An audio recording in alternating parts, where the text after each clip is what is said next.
Video में मैं आपको बताऊंगा कि CDSL की वेबसाइट में जाकर ई वोटिंग किस तरह करते हैं। तो आज की वीडियो में हम सीखने वाले हैं। तो चलिए शुरू करते हैं। तो सबसे पहले आपको सर्च टैब में सर्च करना है CDSL। उसके बाद आप दूसरे वाले पेज पे आ जाएंगे तो आपको यहाँ पे लाल बॉक्स के अंदर लिखा हुआ दिखाई दे रहा होगा CDSL central depository services India. तो आपको उसमें क्लिक कर देना है। फिर आप यहाँ पे दूसरे वाले पेज पे आ जाएंगे तो आपको ऊपर की ओर दिखाई दे रहा होगा लॉगिन वाला टैब लाल बॉक्स के अंदर लिखा हुआ। तो आपको उसमें क्लिक कर देना है। आपके सामने एक पॉपअप विंडो खुल के आएगी तो आपको सबसे ऊपर दिखाई दे रहा न्यू सिस्टम माई ईजी। तो आपको उसको सिलेक्ट कर लेना है। सिलेक्ट करने के बाद आपको नीचे दिखाई दे रहा लॉगिन वाला टैब। तो आपको उसमें क्लिक करके आगे बढ़ जाना है। तो आपको अपना यहाँ पे यूजर नेम और पासवर्ड यहाँ पे अंकित करना है। फिर लॉगिन वाले टैब में क्लिक करके आगे बढ़ जाना है। ये अभी हम देख सकते हैं सफलतापूर्वक लॉगिन हो चुके हैं अपनी वेबसाइट में। अब आपको ऊपर की ओर दाईं तरफ दिखाई दे रही होंगी 3 लाइनें। तो आपको उसमें क्लिक कर देना है। फिर आपके सामने दूसरा पेज खुल के आएगा तो आपको यहाँ पे दिखाई दे रहा होगा नीचे की ओर सफेद बॉक्स के अंदर लिखा हुआ ई वोटिंग। तो आपको उसमें क्लिक कर देना है। फिर आप यहाँ दूसरे पेज पे आ जाएंगे तो आपको यहाँ पे पॉपअप विंडो खुल के आएगी तो आपको इसको क्रॉस कर देना है। उसके बाद आप यहाँ पे देखेंगे तो आपको दिखाई दे रहा होगा ई वोटिंग इवेंट्स। तो आपको यहाँ पे येस बैंक का यहाँ पे शेयर की यहाँ पे ई वोटिंग यहाँ पे आपको दिखाई दे रही होगी।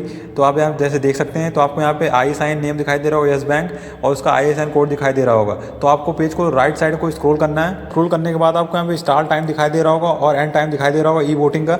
तो आप यहाँ पे देख सकते हैं जैसे लिखा हुआ है। फिर उसके बाद आपको यहाँ पे दिखाई दे रहा होगा ई वोटिंग। तो आपको उसमें क्लिक कर देना है। क्लिक करने के बाद आप यहाँ पे NSDL की ई वोटिंग वाले पोर्टल पे पहुंच जाएंगे जैसे कि आप यहाँ पे देख सकते हैं। तो आपको यहाँ पे इवेंट में एक यहाँ पे नंबर दिखाई दे रहा होगा। फिर उसके बाद ISIN नंबर दिखाई दे रहा होगा, कंपनी नेम दिखाई दे रहा होगा, स्टार्ट डेट दिखाई दे रही होगी, एंड डेट दिखाई दे रही होगी। उसके बाद फिर यहाँ पे रिकॉर्ड डेट दिखाई दे रही होगी, फिर कट ऑफ डेट दिखाई दे रही होगी, फिर होल्डिंग के आपने कितने शेयर यहाँ पे होल्ड रखे हैं, होल्ड कर रखे हैं। उसके बाद आपको यहाँ पे ई वोटिंग यहाँ पे स्टेटस दिखाई दे रहा हो यहाँ पे पेंडिंग है। तो आपको कुछ नहीं करना है। तो आपको यहाँ पे लेफ्ट हैंड साइड में आना है जहाँ पे लिखा हुआ है इवन और उसके ऊपर नीचे दिखाई दे रहा होगा एक नंबर जहाँ पे ब्लैक कलर से जो मैंने हाइड कर रखा है। तो आपको उस पर ब्लैक वाले पे क्लिक कर देना है। उसके बाद आप यहाँ पे दूसरे पेज पे आ जाएंगे तो आपको यहाँ पे 5 रेजोल्यूशन यहाँ पे दिखाई दे रहे होंगे जो यहाँ पे 5 यहाँ पे चेंज कंपनी यहाँ पे कर रही है। तो यहाँ पे जैसे यहाँ पे देख सकते हैं तो आपसे यहाँ पे सुझाव मांगे हैं। तो आपको अगर यहाँ पे कंपनी के फेवर में तो आपको यहाँ पे येस में टिक करना है और आप यहाँ पे अगेंस्ट में है तो आपको यहाँ पे नो पे करना है। तो आप यहाँ पे अगर अपना डिसीजन चेंज भी करना चाहते हो तो आप यहाँ पे रीसेट में करके दोबारा से फिर से यहाँ पे आंसर यहाँ पे दे सकते हैं। तो जैसे कि हम यहाँ पे कंपनी के जितने भी यहाँ पे 5 रेजोल्यूशन हैं हम वहाँ पे सारे में यहाँ पे येस कर देते हैं। चलिए कर देते हैं कि येस और नो पे करने के बाद आपको जैसा यहाँ पे अपने अनुसार लगता है तो आप वहाँ कर देंगे। फिर उसके बाद आप यहाँ नीचे दिखाई दे रही है सबमिट वाली बटन में क्लिक करके आगे बढ़ जाएंगे। सारी जानकारी यहाँ पे एक बार जांच लेंगे अपनी जितनी भी होगी। फिर उसके बाद आपको नीचे दिखाई दे रही है कंफर्म वाली बटन। तो आपको उसमें क्लिक कर देना है और आगे बढ़ जाना है। क्लिक करने के बाद जैसे कि आप यहाँ पे देख सकते हैं दूसरे पेज में आप आ जाएंगे तो आपको यहाँ पे दिखाई देगा जो आपका ई वोट है यहाँ पे कास्ट हो चुका है सक्सेसफुली।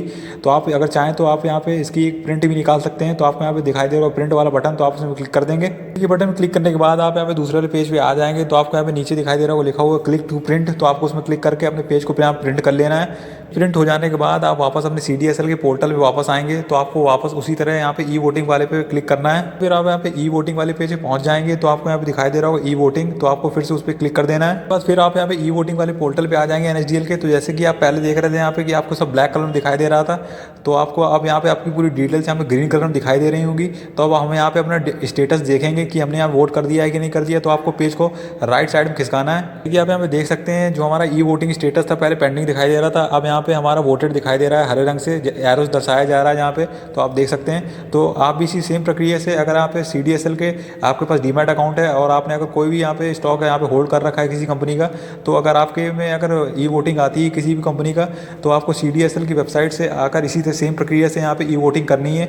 तो अगर कोई भी स्टॉक को अगर आप होल्ड करते हैं तो आप भी इसी सेम प्रक्रिया से यहाँ पे ई वोटिंग कर सकते हैं। तो आप बस यहाँ पे इतना ध्यान रखें जब आपकी यहाँ पे ई वोटिंग हो जाए तो आपको NSDL का जो पेज दिख रहा है तो आपको इसको यहाँ पे लॉग आउट कर देना है। तो आपको ऊपर की ओर दाईं तरफ दिखाई दे रहा होगा लॉग आउट वाला वहाँ पे टैब दिखाई दे रहा होगा। मतलब आपको उसमें क्लिक करके इस पेज को लॉग आउट कर देना है। तो आप इस बात को बिल्कुल ध्यान रखें ई वोटिंग करने के बाद। तो आप भी सेम प्रक्रिया से ई वोटिंग कर सकते हैं CDSL की वेबसाइट पर जाकर। तो आपको यहाँ पे समझ में आ गया होगा मैं आशा करता हूँ। तो अगर आपको ये वाली वीडियो पसंद आए तो वीडियो लाइक करें, चैनल सब्सक्राइब करें और कमेंट जरूर करें।